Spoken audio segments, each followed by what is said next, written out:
Everyone. So, yesterday we talked about resistance, and today I want to talk about resilience. So, resistance is a pushing back, where I see resilience as being more of a bouncing back. Um,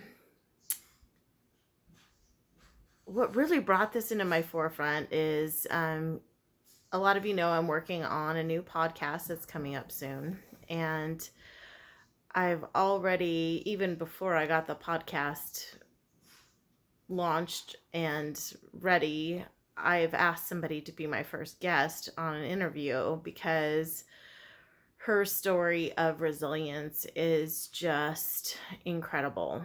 Um, my podcast is going to really swirl around the whole idea of courage.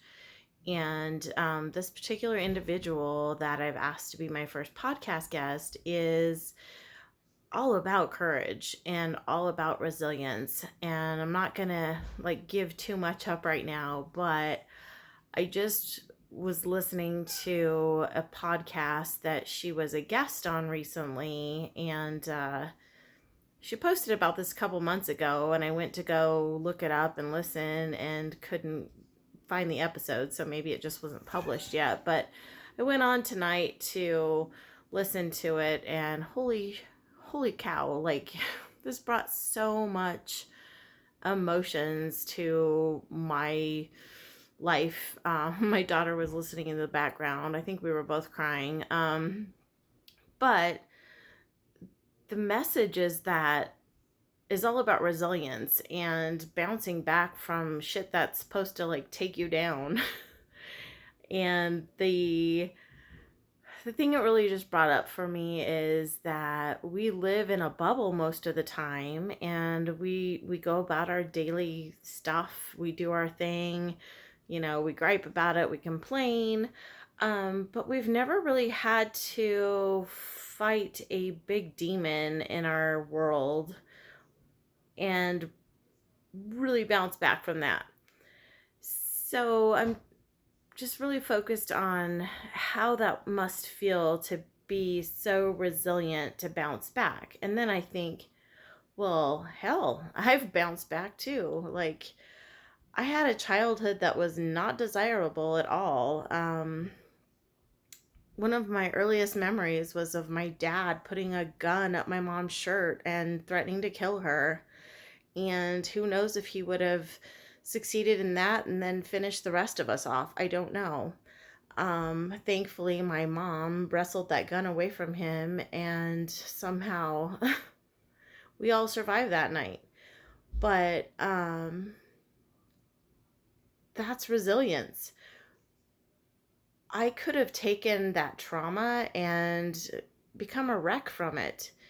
And do I still have some residual stuff going on from it? Probably. But the fact is that I'm a successful mother. I'm a successful businesswoman. I'm a successful wife. And I've bounced back from that. I am resilient. And it's just incredible what we can bounce back from if we really just set our mind to it and focus on what could be instead of focusing on what all of that negative stuff is. I think we all have people in our lives that are just, they accept the negative stuff in their lives and they accept that as truth, and they don't move beyond that. And I don't understand that because I've always been a resilient human being.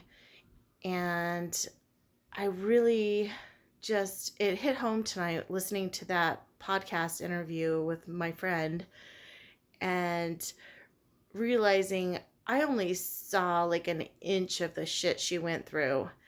And people have only seen an inch of what I've been through, but we all just bounce back, and we don't need to drag everybody through the sludge with us when we bounce back, but we just do it anyway. And we do it because we have courage and we have resiliency. So my message tonight is, whatever you're going through right now that seems hard,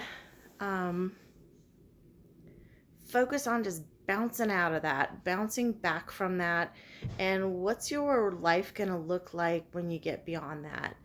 And don't focus on the mud you're sitting in. I have a good friend that always refers to it as pig shit.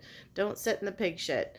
But sit in what you've got, but find a way out.